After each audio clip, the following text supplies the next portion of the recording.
But first, we begin with a story that's continuing to make headlines around the world, but at this point is hardly a blip on the media's radar screen here in the United States.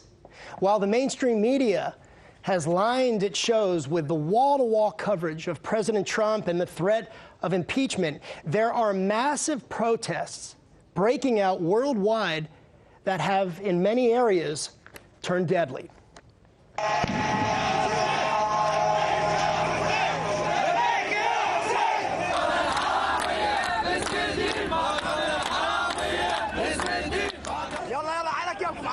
That's Iraq, where at least 5 people have been killed in what protests that started in Baghdad and at this point have now spread throughout the entire country, with people at this point angry about unemployment and corruption and the abysmal public services being offered by the government.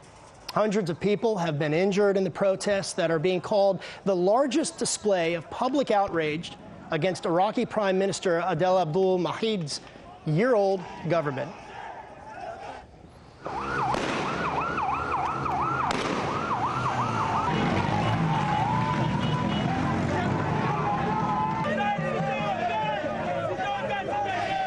And in Haiti, the violence continues there as well. I believe that was Port-au-Prince.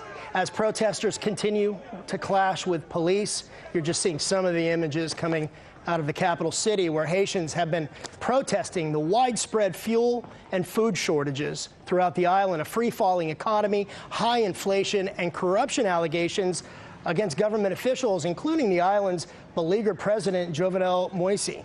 Well, last night on this program, Rick spoke with a UCLA professor who's an expert in Haiti about why the United States, and specifically the Clintons, have had a hand in pushing Haiti to this breaking point. To think about Haiti in terms only of these specific crises, to actually completely ignore the continuous role over 200 years of U.S. imperialism in Haiti. What's happening now is a severe gas shortage that people are protesting against.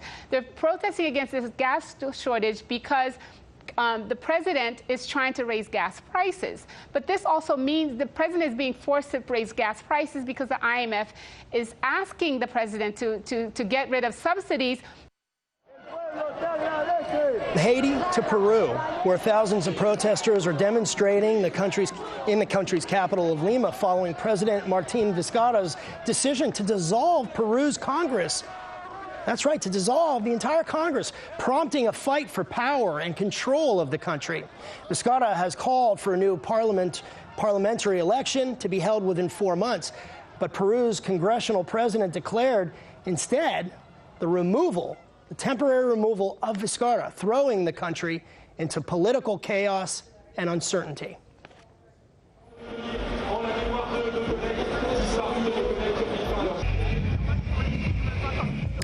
And in Paris, the so-called Yellow Vest movement has now stretched into the 46th week, with large-scale protests by those angry about the country's high cost of living and rising fuel prices.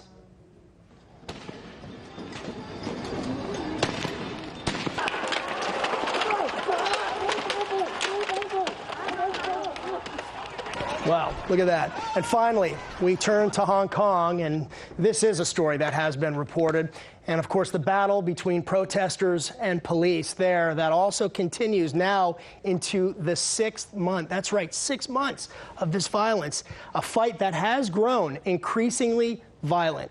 In fact, police, and you may have heard about this, we've reported about this here on RT, police shot an 18-year-old protester in the chest, spurring anger and outrage, fueling the fire of public and political discontent. Thousands have been injured, with really no end on the horizon, a horizon that's been clouded in many parts of the city with smoke and tear gas. Hong Kong's police chief said the 70th anniversary of Communist Party rule in China was one of Hong Kong's most violent and chaotic days.